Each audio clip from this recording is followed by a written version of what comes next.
been a good week of preparation so far. I think the bye week probably came at a good time for us.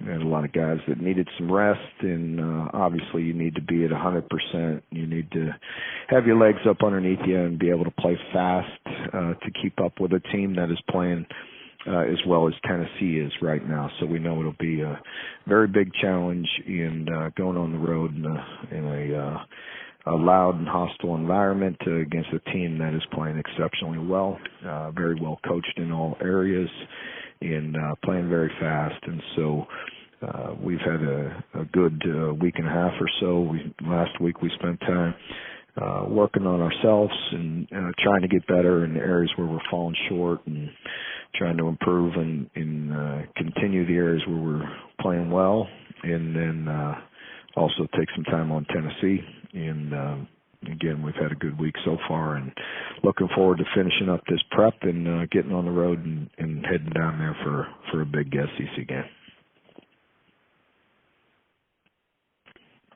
Questions, press 10. We'll begin with David Pascal, the Chattanooga Times Free Press.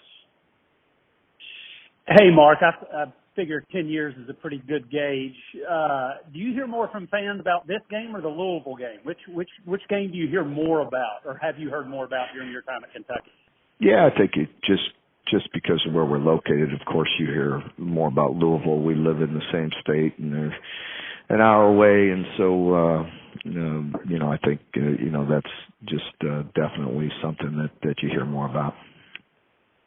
And then when you think about it, this is only the third time that this game has had ranked teams, and it's the first time in 71 years. Does that surprise you, and do you think that this could be, moving forward, a game that you see more of these where both teams are ranked when Tennessee and Kentucky get together? Yeah, that does surprise me. That's been 71 years, and hopefully we'll both continue to be ranked as we're playing. I think, for myself, it's just taking care of my own backyard and our own program, and try to continue to improve. And we all know that you're going to go through some adversity and through some ups and downs through seasons, and you have to be able to pull yourself out of them. And so that's my concentration. Thank you. Thank you. Next is Jimmy Hines, the Knoxville Sports Animal. Hey, Mark, what impresses you most about Hendon Hooker? I think, there's quite a few things. I think he makes really fast decisions. Obviously, he's playing so well. But, I think if there's any other one thing, I think we all know he's accurate because of his completion percentage. But I think it's really impressive how accurate he is on deep throws.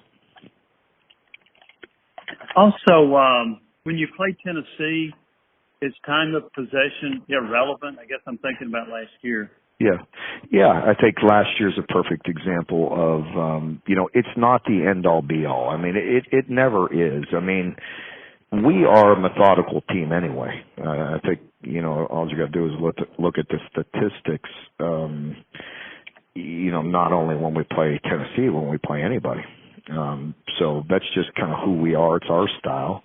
And then there's, of course, is the complete opposite. And I think they are playing. They're just playing really good football. It's not only their tempo, and that's just one factor. So I would say time of possession is important in this regard.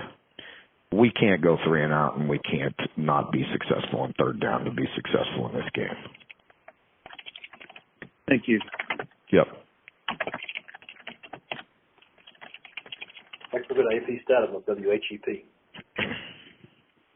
Hi, Coach. How you doing? Oh, good, Coach. Thank you. Coach, how has Josh Heupel evolved as a coach since you've known him through the years?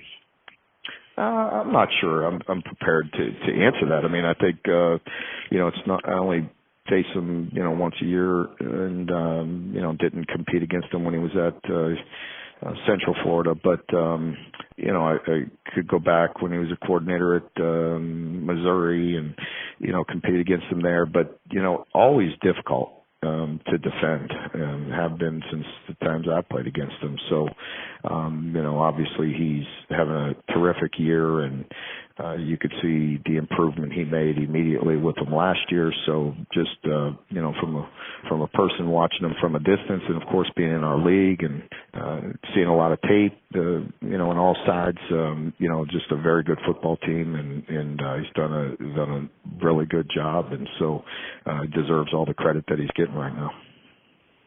Coach, since Chris Rodriguez has returned and the offensive line has gained some experience, do you feel more confident with your run game? Well, it's certainly the last time out, we were more efficient, and we were able to, kind of be who we are, and we need to be able to run the ball and have balance in our offense, and Chris really played very well this past game, and along with our offensive line, probably the most consistent they've been, so hopefully we can continue to build on that. Thank you, Coach. Yep, thank you. Next will be Steve Moulton, WZZN. Coach, always good to talk to you. Hope you're doing well today, sir. Yeah, thank you. Doing well. Hope you are as well. Thank you, Coach. I am. I wanted to, this feels like a very physical matchup along both lines, O-line and D-line. I'd like to ask about your O-line and D-line. How do you think they've performed through the first half of the season for you, Coach? I think, it's just like a lot of our team, I think inconsistent. We had time during the bye. This is one and only time during the year where you maybe get some time to self-evaluate and take a good look at yourself. And,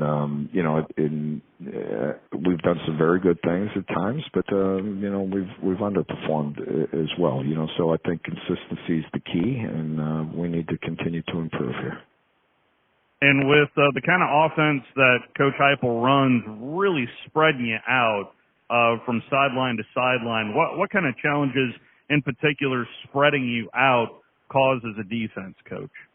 Well, it puts stress on you in different ways. It gives them space, both in the run game and in the pass game. So you're so far removed with the overlap players and the secondary run support. If they do pop some long runs, you got some guys that are kind of removed from the equation just by the splits. And then in the pass game, they do a very good job of creating space and finding some green grass and some big windows for the quarterback, and and with their switch releases and things, and getting people off press and getting hands off of them so they could really run and play fast. Thank you, Coach. Yep, thank you.